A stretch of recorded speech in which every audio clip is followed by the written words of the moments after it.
So I'll intro, we'll just start chatting and hopefully we can mug Craig off when he turns up late. Welcome back to the Apprentice 1-to-1 podcast. We missed last week because Jamie was still hungover from his party in the other week. We had to give him a chance to recover.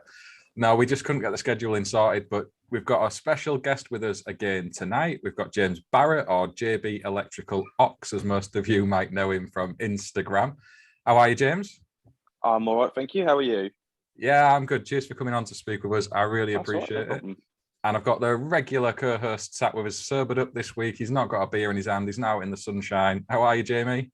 I've got a secret. I've not told you before we start recording. I was sat here last night at 25 past 7. Was you? Yeah. In the same clothes. It's like, where the fuck is everyone? Then I realised it was Monday. So yeah, so that's how bad this week started off. Oh, no way. That's scheduling and a half. That's been early for a good day, mate. I did a rehearsal 24 hours, so I'm ready to go, mate. Ready to go. Well prepped. Well, James, would you like to explain a little bit about yourself before we get into the nitty-gritty of what we're going to talk about? So how did you get into the trade and where you're up to now? Well, it was a bit of a funny story. Well, not a funny story, but a strange story of how I got into becoming an electrician. I was doing my A-levels. Decided I want to do something more hands-on, so I decided to apply for BT. I didn't get it, and it was about 2 weeks before September.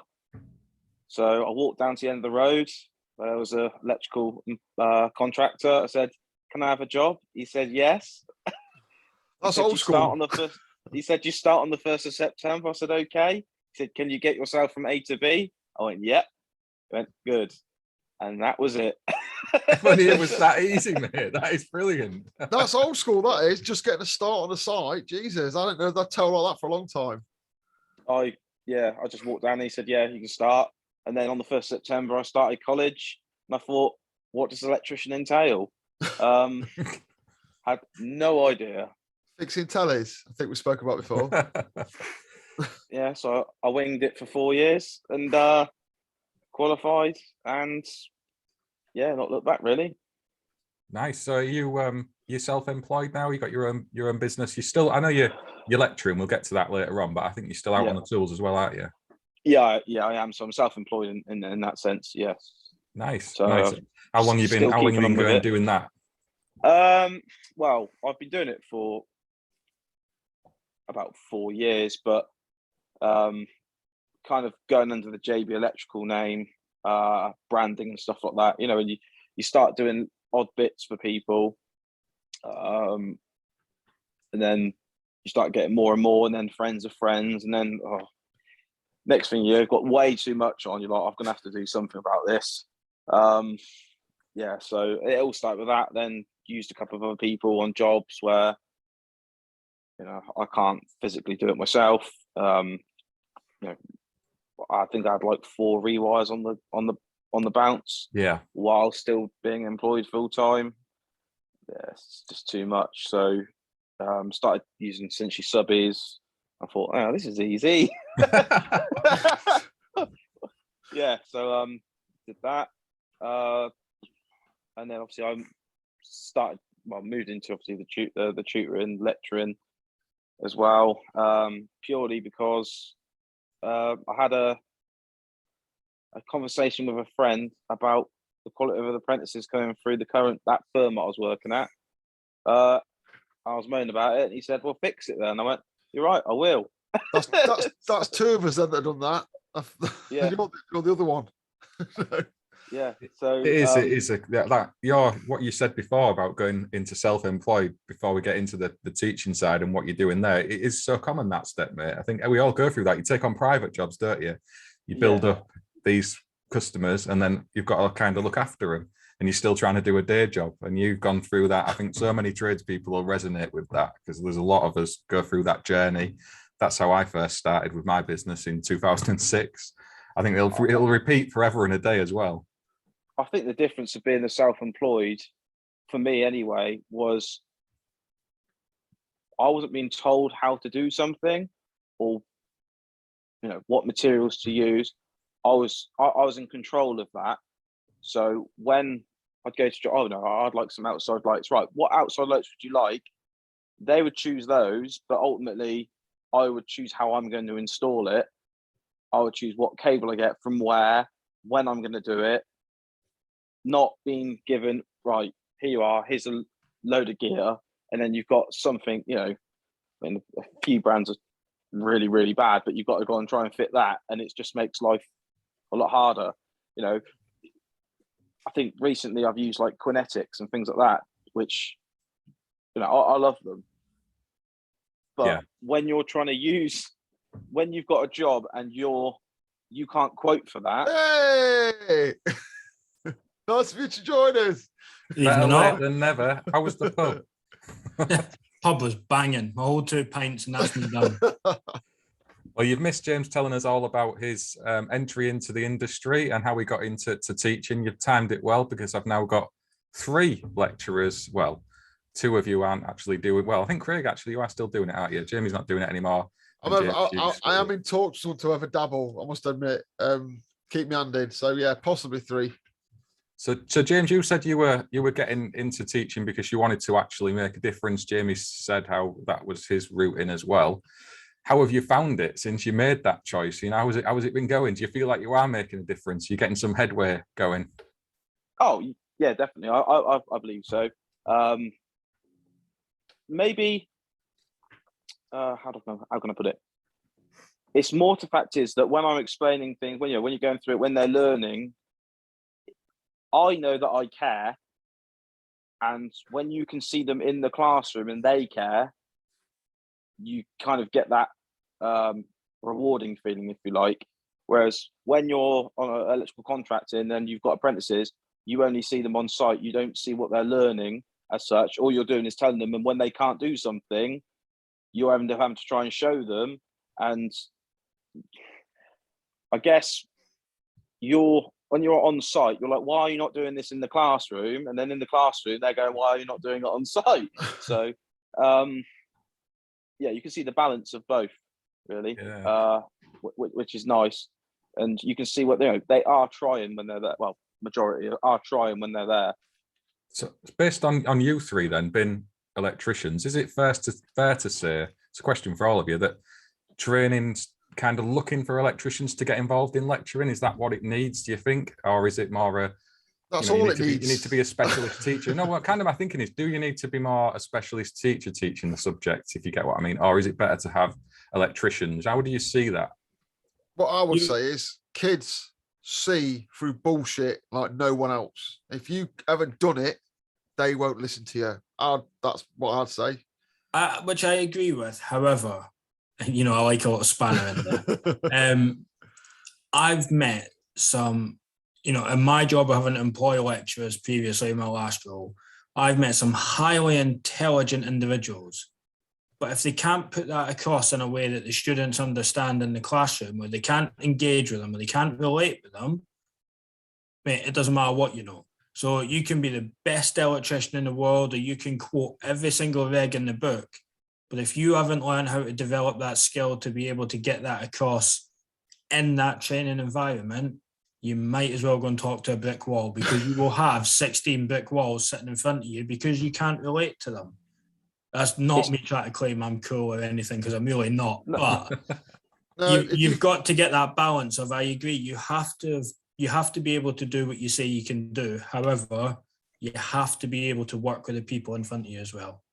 You have to be able to explain it in multiple different ways, multiple different analogies, because you'll find 3 or 4 will get it straight off just by explaining it normally. Then you'll get another where you've got to use a completely different analogy. Then you have to try and relate to it on site, because other people are like, well, what has this got to do with what I'm doing on site? How does this relate? So then you need to try and relate it. And then some of them don't get it at all. So you have to choose something completely non-electrical related. And then they're like, oh, yeah, no, I get it. Oh, so if you can do all that, write your address on a bit of paper and send it to this address and get teachers. It's not a big ask. But backing on what James said, I was working at the weekend at a place where I started teaching, and they were talking there, and we were going through ohms and resistance, and they were using the currency of pounds instead of trying to talk about how many ohms you got, how many pounds have you got. And that's what it took to get it in the heads of those learners, to get them to understand that there was a quantifiable figure at the end of it. It doesn't overly matter what quantifiable figure we tell them. It's them understanding the fact that it needs to have that to it. So I think that's why teaching is so hard. And I think that's why, especially as electricians, because we get some great old time sparks who tend to be coming to the end of working on site and making their way into teaching, having never taught a day in their life. And that's admirable because they've got so much knowledge to give back. But lots of times I see it where they don't know how to give it back. It's a real tipping point for me. That's why I asked the question, because some of the feedback I'm getting into Apprentice 1-to-1 from learners is that they've got English teachers, for example, running the electrical training at the college they're at. And then there'll be electricians messaging saying, oh, I'd love to get involved with teaching, but I don't know what qualifications you need. I don't know the hoops you have to jump through to be able to do it. And then there's the issue of pay as well. So while we're talking about it, what sort of qualifications do you need to teach? None. None? Is that Well, the cost?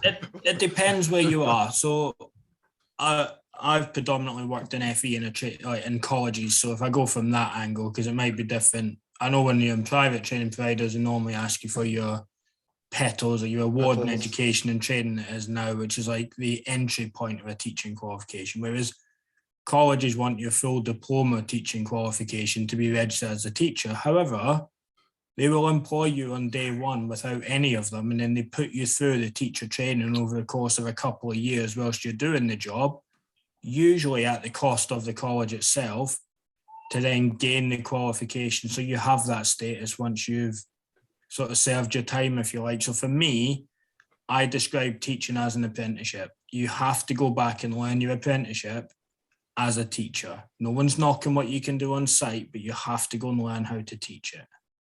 I would say as well to add to that, I've seen someone who was talking about going to teaching who watched all the qualifications first. Don't do that, because you might fucking hate it. You might get like, this is not for me. But obviously college will let you start, won't they? Start, see what it's like, try before you buy, basically. But you can't do them first, because like on your DETLs or your diploma in teaching and learning, whatever it's called now, you've got to be doing it. You have to do 10 graded observations by somebody in that environment. So you have to be teaching to effectively become qualified in teaching. Yeah, it's like essentially a portfolio, isn't it? Of they have to assess you while you're doing it. For my TAQA, you have to have multiple different times they come out and see you to ensure that you're assessing fairly, and I think that because I'm doing exactly that. I was like, well, I'm going to try and give it a go, see how it goes, and obviously I'm working towards a level 5 and also the TAQA as well. So that, you know, I am out of pocket, if that makes sense, because obviously I took a slight pay decrease in what I was on to do it, but in the long run, it'll be better for me, and I think it's more rewarding than what I was doing.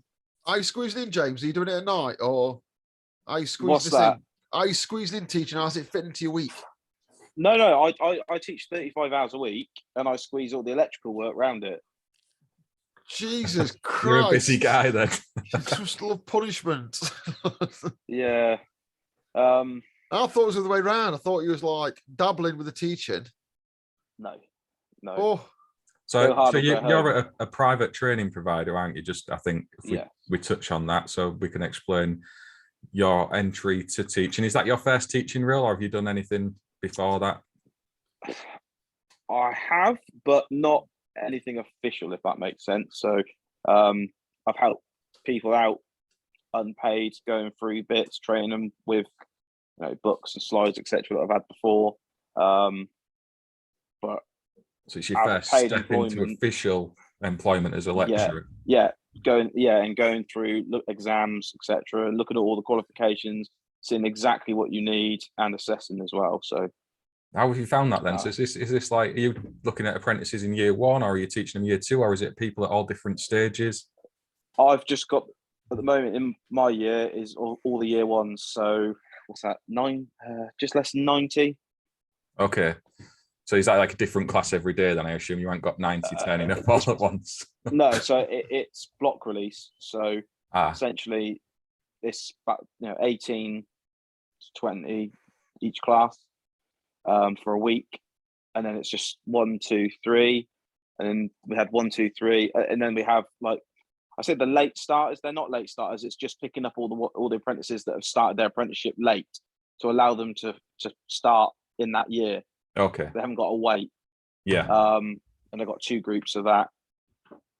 Okay, nice. And So how have you seen it in the college? Because obviously with Apprentice 1-to-1, I see a lot of apprentices out of work. Are they all in employment? You managed to keep them all in training, actually out on site, or have you had an issue with that as well? we've had an issue recently with 2 students. One of them you know about. Another one recently got made redundant. The company made about 6 people redundant, one of them being an apprentice.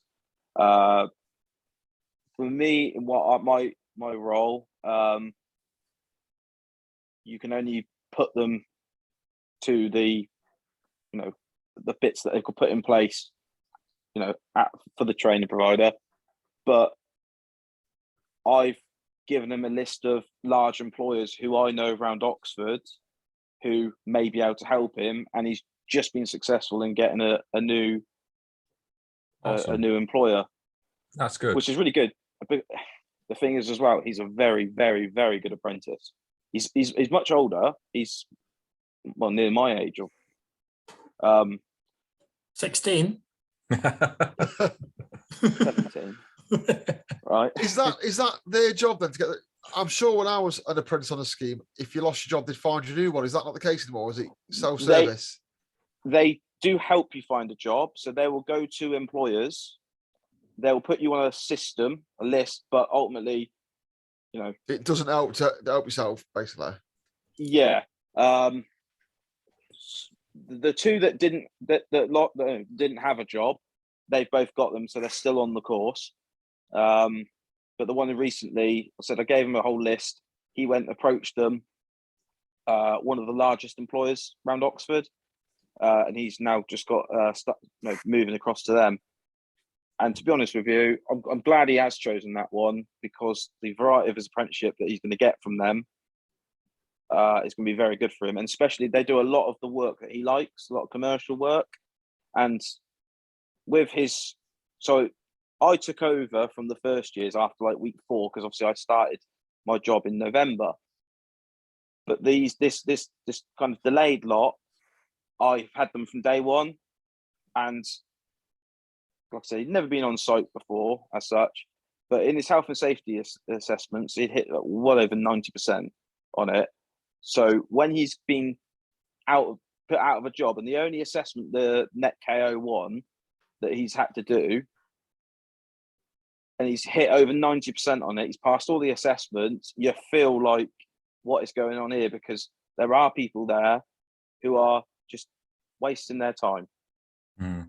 And it's not nice to say that, but they're there, but they don't want to be there. You must all see that as lecturers, do you? That there's kids who are just there because I think we need to be open that not everyone in every. I mean, I think Ricky Gervais is the best hunter. Not all people in wheelchairs are great, Some of them are dickheads, and that applies to everything. Every niche that you think everyone's okay, and they're going to ride unicorns. Every niche, no matter how hard done by under they are, these dickheads and everything, and that applies to apprentices, trainers, me. The people that don't want to be there, and you get people that I've had people at paid training establishments that don't want to be there. How that works, I do not know. But not everyone's walking unicorns when they get home. But equally, and this was something we were briefly talking about on Twitter, it's about why are they there? Because not everybody coming in. So like when we're in colleges, a lot of what we're doing in college is not apprentices. Like there is an apprenticeship provision, but they were being dealt with separately. But not everybody at 16 knows what they want to do. Not everyone at 16 is ready to go out in a van with a person on their own and travel around the country on site. So sometimes you have to accept that what you're there to do is to make them a better person for society. And not everybody is going to be the spark, you know. And if all you do, and I remember someone telling me, who we all know, told me a story that he'd worked with this particular individual for a long time. He'd gone through the level 1 and the level 2 courses, and then he was pushing trolleys and Tesco's, and he was really happy that that was a career he had. But what he'd learned in his 2 years at college was how to be a functioning person in society and to keep a job and to take part. So there are people that are there that don't want to be, but I think a lot of times there's people that are there that don't know how to be there, if that makes sense. I worked at the cement works lad. I'll name his first name, Alex. I'm talking about you penis. Yeah. First 3 years was absolute dog shit. Absolute nice lad. Comes around my house parties and stuff. I get along with him, chat to him and that. But at work for 3 years, he was absolute shit. And then suddenly one day I think he went, oh bosh, and now he's working on an HS2 underground and he's loving it. But it happens. But obviously 3 years is a long time to wait for someone to click in it. It is a long time. I think like he had personality, apparently. Pulp Fiction quote, personality goes a long way. I think like the 2365 or the 8202 or whatever they call it now. I think that's what we're speaking about on Twitter, Craig. And yeah, like the school leavers, as you say, we can't get them all into apprentice positions because there's not the number of jobs that are needed, and it's really difficult. I can see the benefit of putting those people on those courses. Where I think that falls down a little bit is some training providers marketing that aggressively to adult retrainees and promising them employment afterwards to finish their MVQs and get their AM2s, and that link up, that final little step is so difficult, and I don't think training providers do a good enough job of explaining that to adult retrainees in particular. Yeah, and that's never an acceptable point at all. But going with what James was saying about how many are there and how want to, it's understanding why they've come there. I'm a firm believer in no matter what the reason. And as I say, my background's predominantly colleges, not necessarily adults. So my belief is that they've sat in front of you for a reason. You might not know what the reason is, but there's a reason why they're coming in 3 days a week and sitting in front of you to get something. And I always seen it as my job to try and find out what that reason was and help them on whatever that path was. Do you have any views on the 2365, James? Do you teach any of that at your centre, or are you all apprentices only? Apprentices only, and we deliver the EAL one now. Oh, why? So, why? Cheaper. Yeah. That's why it will be. It's cheaper. Cool. It's cheaper per apprentice. So is that the EAL equivalent of the 2365 or the EAL apprentice? It's the EAL equivalent of the 5257, I think. I'm being told of here that I can't be negative about EAL, so I've got to say that I've got to be impartial and say, while I do that about EAL every time, I must admit that on the 2365, Sitting Guilds, man, how old is that course? Come on, stop milking a 10-year-old course, update it. Yeah, you've got competition, it's good. I'm not against EAL in any shape or form, but what I'm curious about is how that's linked with employers, and whether that's become a sticking point, which you might not be involved in, James. You might not be able to answer, but for me, City and Guilds is still the awarding body kind of banding around as the most sort of recognised in the electrical industry. Are you finding any issues with links with employers by saying that it's EAL and not City and Guilds? No, not so much with employers, because they've already had the explanation about the course and the accreditor, and it's the same as such, but just done in different ways. But the end game for them is finishing an apprenticeship in it, an apprenticeship completion certificate. They don't necessarily talk about City Guilds, do they, like some people would? Is that right to say? Yeah. I mean, that's all they want is they want an electrician at the end of it, a fully qualified electrician who's done the AM2, who's got their level 3 technical certificate, and has got experience and a portfolio of the MVQ level 3. That's all they care about. It's only when you leave, innit, that you start. It's only when I left, because I trained where you work, I think, years ago. It's only when I left I learned about Sitting Guilds, because I got an apprenticeship completion certificate and passed. And then I started going, oh, I want to do inspection testing cohorts, that's a sitting guilds 2391. Like, what's all this stuff? The thing is, if you're not told, then what's the issue? The people, for me anyway, people only have an issue, whether it's EAL or sitting guilds, when they're told by someone else that one's better than the other. I personally don't think sitting guilds or EAL there is any difference, because I can't remember the name of them now, but it used to be Summit Skills, didn't it? Yeah, no, you still have the Summit Skills and you have your national occupational standards. I suppose my question was, because I agree with you, to me they're all the same, they're all built from the same framework. What I'm still finding anyway, is though that by default employers are still listing jobs saying that you must have a City and Guilds NVQ, whatever, and actually they don't understand in the wider industry that regardless of the EAL, CITB, City and Guilds, knock on whoever, they're the same training ultimately. Is recognised by the employers that you're applying for the jobs for, is my kind of question. Yeah, and it's just the same as when someone says you need to be NIC, EIC registered. Yeah. Words out my mouth there. and when you go to someone about the Part P, or you Part P qualified, that annoys me. And then or they'll go, oh, who are you registered with? And you go, NIC or NAPIT. Well, bear in mind, before Stroma got bought out by NAPIT, you have Offtech, you have Blue Flame as well. You've got Bexa. Right. It doesn't matter. They're all government-approved schemes, and they all have to follow the same framework, and they all use assessors where you have to tick the same boxes. It's just who you pay your money to. Don't get me wrong. I'm sure there's other bolt-ons and add-ons which one provides the other, but ultimately, I don't use it for anything apart from notifying the local authority that I've done a job. I don't use it for anything else. I don't see the point. There is still subtle differences with that. Like I know on rail, for example, you have to be NIC if you want to work on a rail environment, and they'll specify that in the contracts to things as well. There's tenders I've seen where it still says NIC, or insurers who were saying you must use an NIC contractor. But when you actually challenge them about it and explain, they're usually fine. They just want a qualified electrician at the end of the day.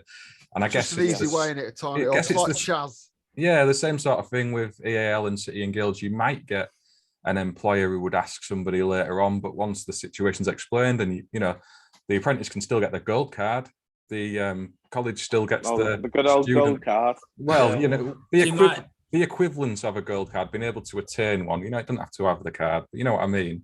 I agree with the EAL thing, but what I will say on this is I agree with it, the same thing, but I'm 40 now. I will be dead in a box in the ground before people stop referring to it as the 2391. But I think my point was my second point to leading on the question, because I agree with the NIC NAPIT thing, because like for us, where we work in some of the commercial environments, we need to be NIC to get to the table for the conversations. Whether that's right or wrong, it just is what it is. But my second point to the question I was going to go down in is, how do we get this understanding wider out there in industry? Because I don't think they have a difference. I don't have a preference. I've always delivered City and Guilds, but that's just by habit of where I've worked. How do we, because for me, we need to now start educating employers to get apprenticeships to be a better option. And it's how do we get that message out there around the differences between awarding bodies, the differences between CPS schemes. There's a whole piece that needs to be looked at, in my opinion. I think in regards to EAL and City and Guilds, like I said, when I was an apprentice, I didn't have a clue who on earth was my qualification with. All I knew, I was going to college, and at the end of it, I was getting a certificate, and it had City and Guilds on the top of it because I did the 2330. I couldn't care, but it was. I said, said obviously I completed all the modules or whatever on it. I was like, cool, I'm one step closer. It was only when someone who was older than me said, "Oh, who's your qualification by?" And I was like, City and Guilds. Oh yeah, that's the good one. And then when you start looking at people now going, oh, who have you got? Oh, EAL. Oh, that's no good. It's you need the sitting guild. Sitting guild's better. Why is it better? It just is. My favorite example of that, going off on a slight tangent, is the motor vehicle industry. So years ago, the old boys all became City and Guilds mechanics. And then a load of people who worked for City and Guilds set up the IMI and decided that if you wanted to be a mechanic, you should be an IMI qualified mechanic. Well, it was all the same people that used to be doing it at City and Guilds. They set up their own awarding body. I'm not going to say money was a driver for that, but theirs was all of a sudden better when they went over there because they were maybe making a bit more money than what you were in City and Guilds. It's horses for courses, isn't it? As you say, like, yeah. And for me, it's not about the apprentices because they are going to get their qualification. They are going to be gold cardable or whatever term we want to coin the phrase. It's educating the employers to understand that if I go and stand in front of them as an EAL qualified electrician, I am just as qualified as somebody stood next to me in a City and Guilds qualification. And that's the big piece of work that I think needs to happen. You've all done exactly the same. It's just how you've got to that point, whether it be, when you're looking at one part of the City and Guilds and it might be written about how, safe isolation. I know you have to perform it, but we'll use it as an example, is City and Guilds might be write the steps of safe isolation. EAL will be to perform safe isolation in a practical. Either way, if you write about it, you would know it, and if you do it, you still know it. It's basically VHS and Betamax all over again, isn't it? Right. Not old enough to know what you mean, Jamie. All right, for you young kids out there, it's Blu-ray versus what was it? Blu-ray versus the other one. HD DVD. HD DVD, Blu-ray, yeah. And look at it now. And if you look at both of those options now, there were two media formats that fired it out, yeah. The video cassette and the DVD. And now what do people use? Whatever they fucking want. Because wait 20 years, it'll be gone anyway. Just the courses. I think in answering Craig's question, I think people like TESP and the JIB and the IET and maybe the ECA, I guess it's an industry-wide effort to raise awareness of that. If you're talking about reaching employers, it's a wide scope of people in it, and they all take stuff in. We definitely need help from some of these trade associations in getting messages out there about all kinds of things, rather than just making us do CPD. I think that would be something really useful. Some of the trade associations need help because some of the trade associations are still stuck in VHS and Betamax, aren't there? I think there's people who are stagnant the most in the industry or the industry bodies. They're way behind. I've said it for a while, Jamie. I think they're putting the spotlight onto us, aren't they? More, do your CPD, you must do this, you must do that. But really, we need to turn that around a little bit and have a look at all of them and see if there's things they could be doing a bit better to help us out. CPD, I do this fucking thing every week. It's about CPD. You don't learn anything on here. We also I did once down to. I did some good CPD with the IT on not pat testing. That's for I won't say what I normally say. On periodic testing. I did that this afternoon. Yeah, I did that. It was really good. It was really, really good for any young people. It was a bit, I knew it because I'm a genius, but anyone who wants to get their head around the law and stuff, that was a good podcast. And then I realised that we're doing this every week, doing a similar kind of thing. I was like, oh, but yeah, it's good CPD that was. So not knocking the IT for what they put out, but some of them are a little bit in the behind. show notes because it's available for everyone now online. So it's a well webinar worth watching. And you get an hour CPD certificate.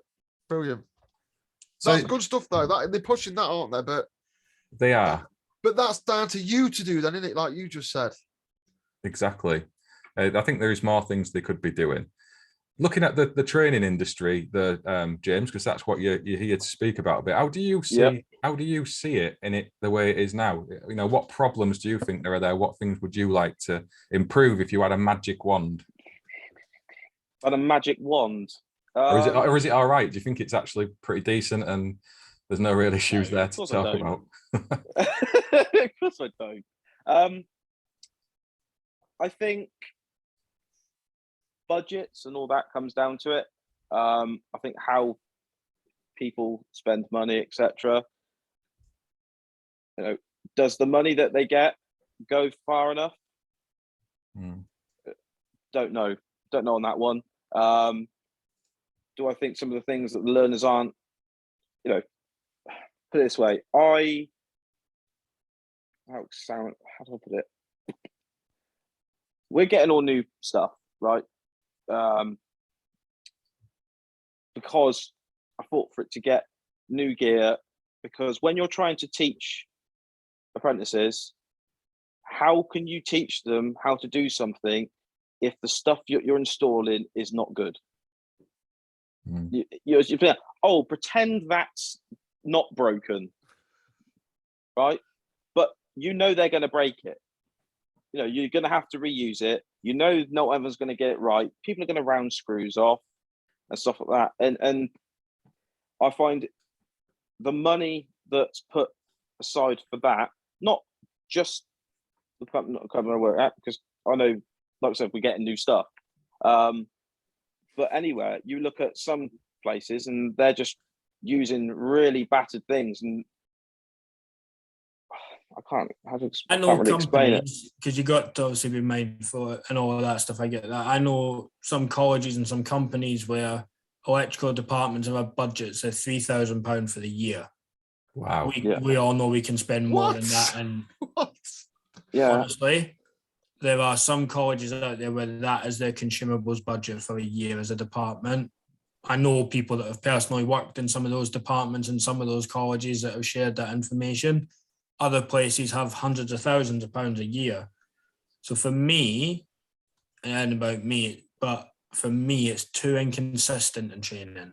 It is down to the provider you're with, and it's down to the teacher you've got in front of you. There needs to almost be, in my opinion, the standardized governing body of sort of electrical teaching, which probably means we need a standardized governing body of electrical in general. However, James is, probably the best teacher in the world, and then you come to my class and you get a completely different experience from that. That needs to be a bit more standardized. You need to say, like Net do with the AM2, which is something I think Net do very well. They do. You have to use sets of equipment. You have to use things up to a certain point. They all have to be installed a certain way. That needs to be a bit wider in the teaching environment, in my opinion. I'll tell you what, they taught as well. I tried to find some information out on AM2 to help an army thing.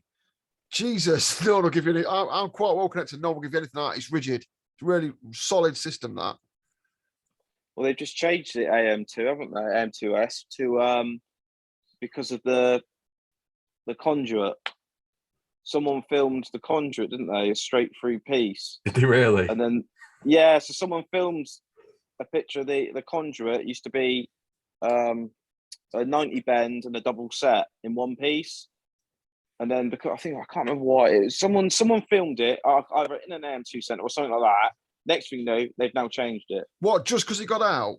Yeah, they will change it as it comes out. Fair play. And I've heard they've always been like that. The titles are not, and there's nothing worse than people putting AM2 how-to videos out, because that is like, it's the not the tips, but the actual the verbatim stuff, because it is like sacred, isn't it? It's like the most sacred thing in the trade. Like you go there, you don't know what you're expecting. Everyone goes up with the same fare.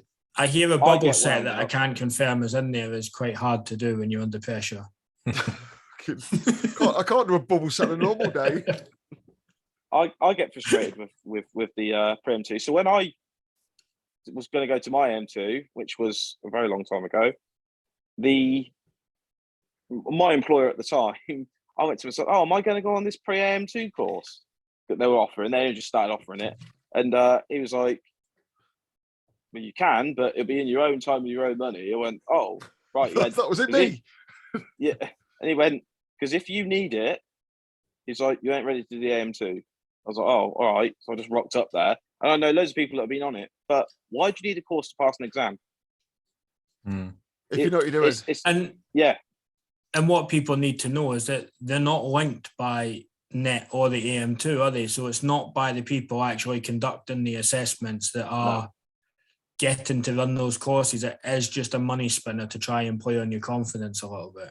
That makes perfect sense, because if you fill the checklist in and you do the pre-questionnaire or whatever it is, honestly, you wouldn't need a course first, would you? Because you're ready to do it. Do you want the secret to passing AM2? Be a fucking sparky. Done. Bosh. That's it. Be competent at being a sparky. You'll pass. Telling you. Hit the minimum you need to do. And that's the difference. And when in the AM2, people say, oh yeah, I've got the AM2, I'm an electrician, and they go off and thinking they're something that they're not.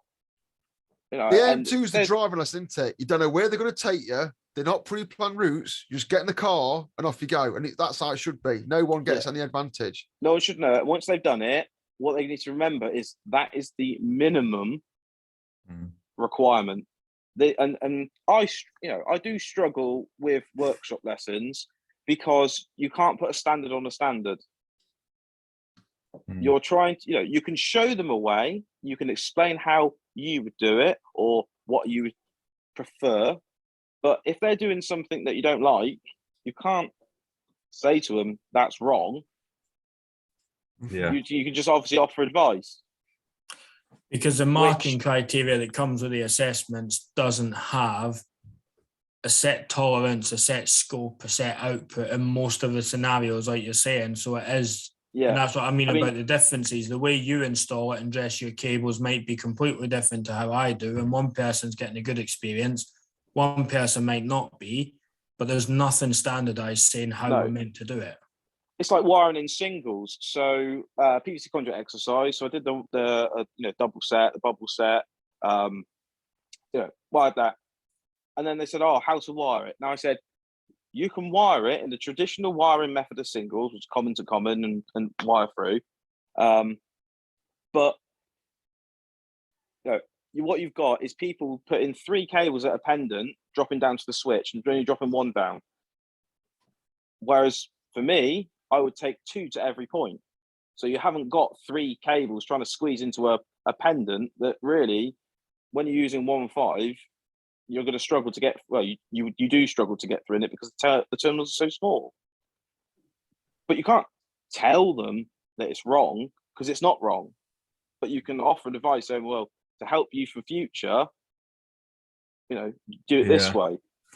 And that's a bit I do struggle on, because even with like metal back boxes, galv conduit, right? You've got all metal surface boxes. I would take the fly lead to the front. Doesn't mean I'm going to in a college scenario, because it's 2 fixed lugs on it. Do you need to? Yeah, it's. I mean, there's loads of different ways we approach things as electricians, and it must be really difficult in training to try and standardize, like you say, because there are lots of different ways of doing things. I just want to pull back to the finances that we were speaking about. You're saying about the funding. Do you think the government needs to fund a bigger amount per student, or do you think training centres and colleges need to be made to ensure most of that money makes it to the electrical department, if that makes sense? I think there's 2 separate issues there. Because is it £18,000 worth of funding for a typical apprentice? Does that need to be bigger, or is that £18,000 not making its way into the electrical department to start with? Well, there's 27,000 on an apprentice because it's 9,000 a year, I think. Okay.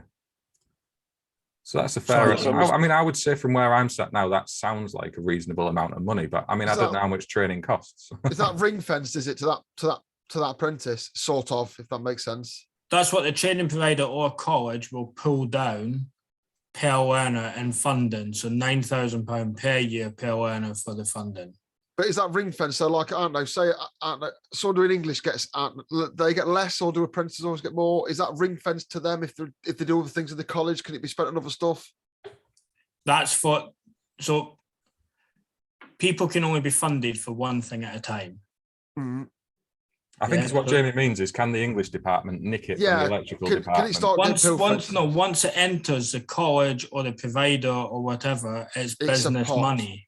It's a pot. And it's for the business to use how it sees fit to provide the services that it needs to see fit. So if a college wants to spend £6,000 of that on an exams department, for argument's sake, that's what they do. The college or training provider has to run as a business. So with JTL, I imagine, because I haven't worked for them, they'll have a profit margin they want to make each year, and they will multiply each apprentice they have by that figure. They'll work out their cost, and then what is left is a bit of the difference in the middle. That's what makes everything run. The same in colleges.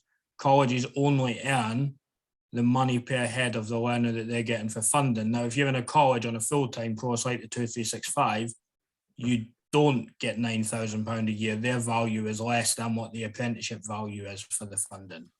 That's maybe why I got those figures from, because I'd seen somebody comparing the domestic electrician apprenticeship that's supposedly £7,500 a year of funding, whereas the other one was £6,000 a year. But yeah, I don't know. As I say, I'm not an expert on things like that.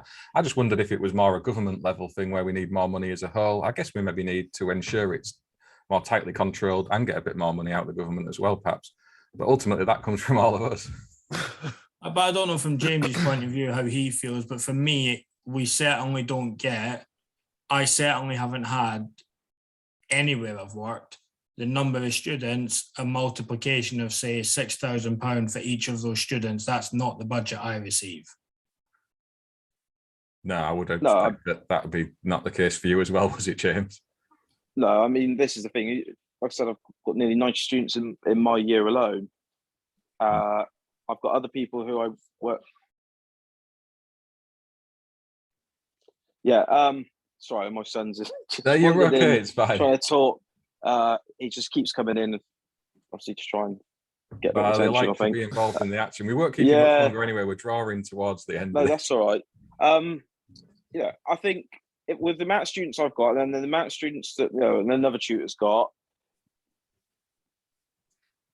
it's a lot of money that, in theory, that you would have, and I don't think that it's there.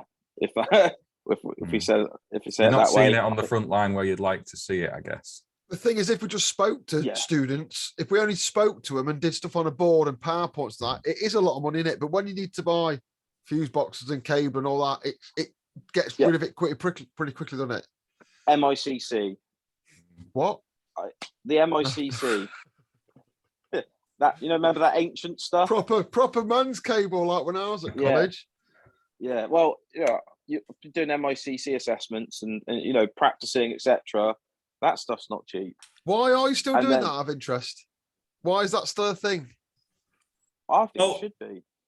But... And this is possibly where it's different, because in City and Guilds under the 5357, they now give you the option where you're supposed to teach MICC or MEMS, whichever way you want to go, but you can swap it out for FP200 now. Industry-wise, it's an old different topic. It's about time we let that go in at a training level. It's very special. People still use it. We still put something at a church not long ago. Oh yeah, but I mean, few and far between. Isn't it? It's like me teaching you. It is. But it's like me teaching you how to put a lead off a pilt cable. You probably no one knows what I'm on about, but I can do James, it. all you have to do to keep Jamie quiet on that one is tell him that SY has no value. Look, we do FP200 as well. So we have used FP200. We do use FP200, but we have a whole assessment on MICC. Now, I personally agree with it. It's not a very hard. It's not a hard assessment. It's a short assessment in the factors of that. It's a very simple circuit that you have to do. But I've rewired a church in it. I've rewired fire alarm in it. In old buildings around Oxford, there's a lot of colleges, etc. And you have to keep with it. Grade listed buildings, you have to keep with it. I have personally worked in there where I was working with an apprentice who hadn't touched it before. It was like an old building. The MICC was buried. He was drilling through, bang, straight through it. Like, I said, well, you better fix that then, ain't you? Well, I don't know how. Yeah. What do you mean you don't know how? Go on, fix it. You drilled through it. You fixed it. It's a good show of skill. I give it that. I mean, it don't come across, but it does show if people are good with tools and their hands. That's what it really shows. I think, there's still loads of it out there. Loads of it. We've got like apartments on the East Coast up here full of it because they put it in when they rewired the place back in the 60s and 70s. So awareness of how to re-terminate it is a good thing. I think it should. It's still got a place, I think, but whether it should be part of an apprentice framework when they're not likely to be installing it, I guess it's a debatable one. But if you don't ever see it in training, which is a controlled environment, how do you then, or where are you then going to see it? And how do you walk in? If they come across it, how do you know that they're doing it properly? What, YouTube? Yeah. Or even how to identify it. I've seen apprentices, and not just apprentices, to be fair, walk into a mains cupboard and see where it's been stripped back to the copper, and them not know what it is or be able to identify it because it's not orange. Yeah, that's such a good point. It's such a good point at a basic level like that. I think some awareness of it definitely doesn't hurt. But as you say, it's the cost behind it all. Even like steel containment and stuff, you want to get people bits of that to cut up and form bends and things or whatever else. That's all so expensive now. It's even more than it's ever been in the past. So you must need a hell of a lot more of a budget than you do just to buy some textbooks once a year for the maths crew or the English or the geography classes. It's really different, isn't it? Yeah. I mean, you think about the regs books now.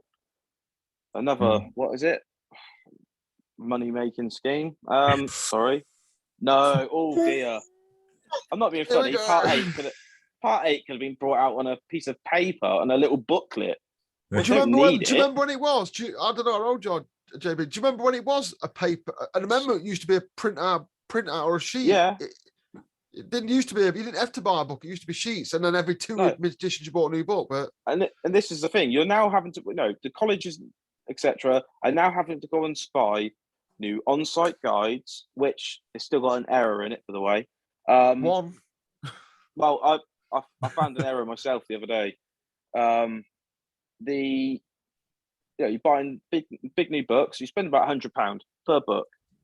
Okay, now 90 students in my year. Okay, so you're looking around 150, 160 students who are going to be using those books. Do you think they're going to last? Right, when the paper is made of rice paper that you cook with, right? It's really thin. Full well, one tear on that page, it's gone. And the new cover's shit. The new cover's not hard wearing, is it? They are making them cheaper. I don't know. We're still waiting for us. Is your name Neil Bridgman? He's not got his still, has he? Either. Right, I like the new regs book. I know it's going against the grain, but I like it. Well, that cover's awful. There's nothing wrong with the book. The cover's awful. It's a different but it's front the cover. same It's thing, like a though. silk. But where you've got old part 8 and it's all information, why not just put an IET booklet together online to let people read it and add it in next time? It's funny. It's funny, isn't it? Right. Because part 8's coming out as this new big thing. But I was on an install today where we got taken down to a nice big HV plant room and the massive UPS changeovers and generators they had in there, and it was hugely impressive, the biggest ones I've ever seen. And that was installed 22 years ago, and that's already got the immediate backup of UPS to run a whole building of some quite important people. And then it's got delayed UPS backups on each of the levels, and each of the UPSs have got their own changeover boards that comply with all the new bits of regulations of island mode, but it's brand new, right? It has been around for quite a while, hasn't it, on some of these bigger, more complex commercial industrial jobs and places of national significance or even international significance. This is the kind of stuff it's now working to a domestic level, I think. It's probably, I don't know, is it DNO driven as well to a point to pass some of that cost on to consumers and away from them? There's all sorts of conspiracies behind all of this, and ultimately it's us guys forking out. I'm telling you now, forget amendments. It won't be any soon. It'll be a new edition every 2 years if technology carries on at the minute, and that'll calm down a bit. But get used to spending money. They're not going to let that go anytime soon, are they? Is there anything else? I need shares in fire sealant at the moment, I reckon. Matt, the amount of people fire sealing cork in the back of boards. Yeah. Oh, what are you doing? Is it not just me that gets the tits off? No, it annoys me as well. Oh God! Where does it? We start a club. Where it has to be made of non-combustible material. Get that? Doesn't say it has to be fire sealed with an inch of its life. With chemicals that will affect the elasticity of the cables and all that. Yeah. I think some people get mixed up with fire compartmentation and maintaining that as appropriate to all installations. And if you read some of the manufacturer's instructions, some of them actually say not to use that stuff inside their boards. I know Hager do. Just while we're here, yeah, fuse boards are not submarines. They're not submarines. You'd have to seal them up like that. This is true. Is there anything else you want to speak about, James, while you're here? Anything else you want to talk about? I know we've covered a lot of ground tonight. I don't think so, really. I mean, anything, it'll probably come to me as soon as we get off the call. Yeah, but, I'm sure it will. I should have said that. But, all I would say is if apprentices are listening to this, then by all means, I'm here to help you. I'm not here to judge. You can see a lot of people who are on Instagram trying to help people out for their own self-gratification. I'm not here for that. Because if you look at any person who has helped someone, they've never asked for anything like fame or publicity or money or anything like that. All the people that truly care have done it for themselves and done it to help out the greater good. And they're the ones that are remembered.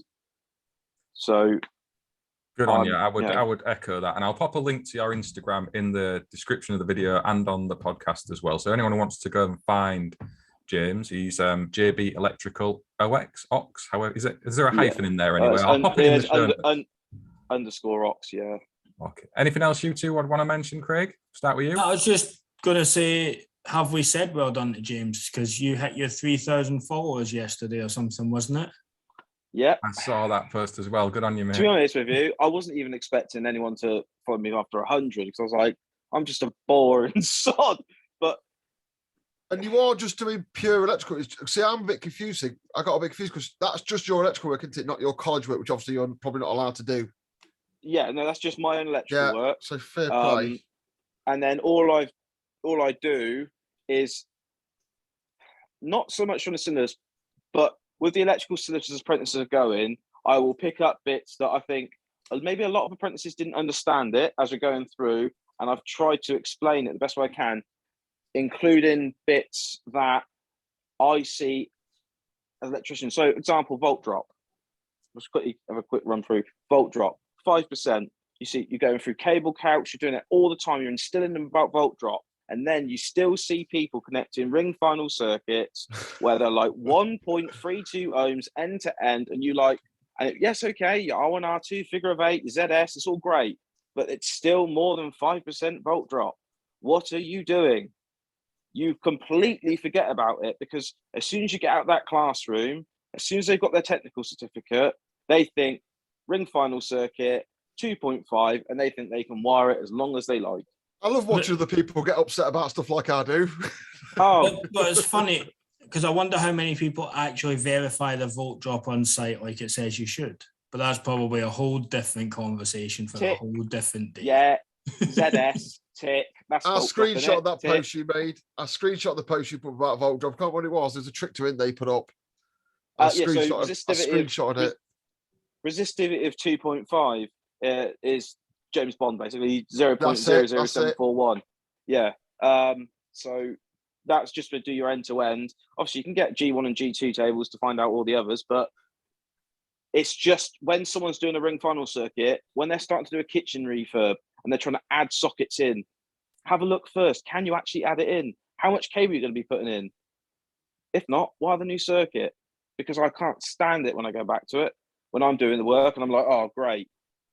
Cheers. Firing by a rule of thumb is a dangerous game. Lots of sparks fall into. Yeah, just measure someone it. Said, it takes 2 or seconds. never learn.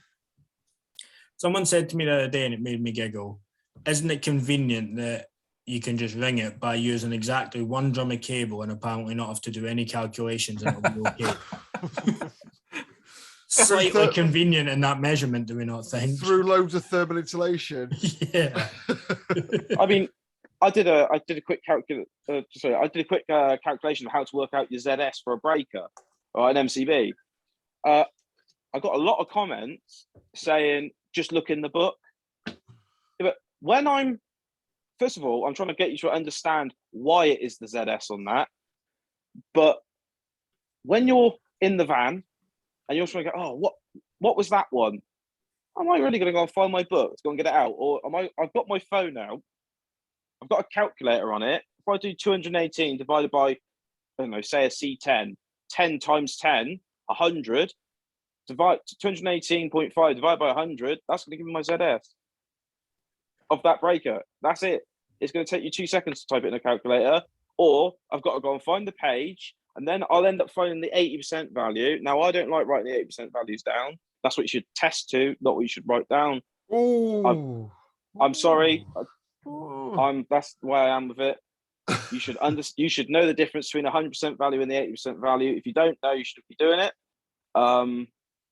Sorry, I'm probably going to upset you. No. I feel like a Top Gear moment's coming in, and on that bombshell, yeah. That will trigger a lot of electricians, because that always divides opinion. Is there anything else you want to mention, Jamie, before we end this?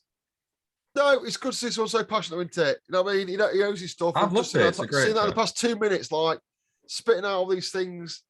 It's good to see people do that. If you think you can do that, try it. Thanks, mate. Yeah, it's not easy. It's not easy. No, thanks it's for not coming easy on. to teach. It's not easy to teach. I've done it.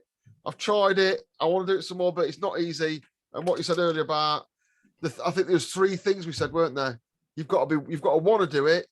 You've got to be able to deliver it, and you've got to know what you're on about. So if you're in that group, have a bash. Not all superheroes wear capes, and you guys are superheroes. So good on you. Thanks, James, for coming on to join us. No, you're welcome. Thank you very much for having me on. No, lovely stuff. Thank you all for watching. If you've not already, please subscribe to the channel. Give us a thumbs up, thumbs down. I'll pop the contact details for all the guys in the description of the video, and we will see you on the next one. Cheers, fellas. Oh, yes. Cheers, all. Bye-bye. End that.